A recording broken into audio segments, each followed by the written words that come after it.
Item ಯಾವುದೇ ಇರಲಿ try ಮಾಡಿ ಆಚಿ ಚಿಕನ್ ಮಸಾಲಾ. ಆಚಿ ಚಿಕನ್ ಮಸಾಲಾ. 2 ಉಪಚುನಾವಣೆಗೆ ಇನ್ನಿಲ್ಲದಂತೆ ಇಡೀ ಸರ್ಕಾರ ಹೋಗಿ ಕೂತಿದ್ದೀರಾ ನೀವು ಅಲ್ಲಿಗೆ.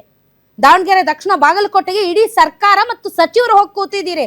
ಆ 2 ಬೈ ಎಲೆಕ್ಷನ್ ಅನ್ನ ಗೆಲ್ಸ್ಕೊಳ್ಬೇಕು ಅಂತ ಇಡೀ ರಾಜ್ಯಾದ್ಯಂತ ಆಟೋ ಚಾಲಕರು ಪರದಾಡ್ತಾ ಇದ್ದಾರಲ್ಲ, ನಿಮ್ ಕಣ್ಣಿಗೆ ಕಾಣಿಸ್ತಾ ಇಲ್ವಾ? 500 ರೂಪಾಯಿ ಗ್ಯಾಸ್ ಹಾಕ್ಸ್ಕೊಳ್ಳೋದಕ್ಕೆ ಇಡೀ ರಾತ್ರಿ ಕಾಯ್ತಾ ಇದ್ದಾರೆ. ಒಬ್ರಾದ್ರೂ ಹೋಗಿದ್ದೀರಾ?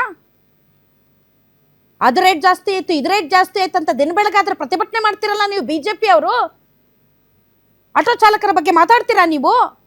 ಯಾರು ಮಾತಾಡ್ತೀರಾ ನೀವು?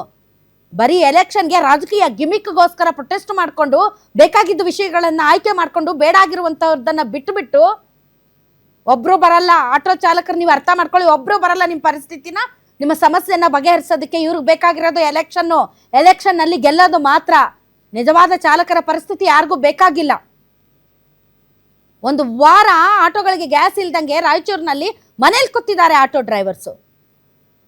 ಬಡ್ಡಿ ಹಂಗೆ ದುಡ್ಡು ತಗೊಂಡು ಬಂದಿರ್ತಾರೆ, ಜೀವನ ನಡೆಸಬೇಕು ಅವರು.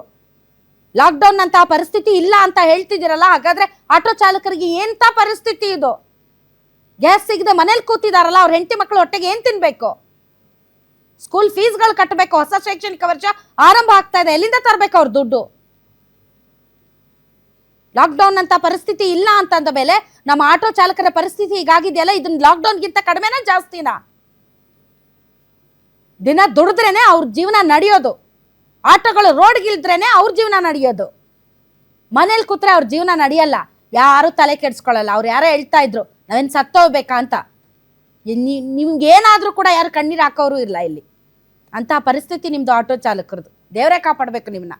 ಸುಮ್ಮನೆ ಬಂಕಲ್ಲಿ ನಿಂತ್ಕೊಳ್ಳೋ ಬದಲಿ ದೇವ್ರ ಮುಂದೆ ಅದೇನೋ ಅಂತಾರಲ್ಲ, ಪೂಜೆ ಪುನಸ್ಕಾರ ಮಾಡಿ. ಯಾಕೆಂದ್ರೆ ಇಲ್ಲಿ ಯಾರೂ ಇಲ್ಲ ನಿಮಗೆ ಬಚಾವ್ ಮಾಡೋದಕ್ಕೆ. ದೇವರೇ ಸಾಕ್ಷಾತ್ ಇಳಿದು ಬರ್ಬೇಕಷ್ಟೇ.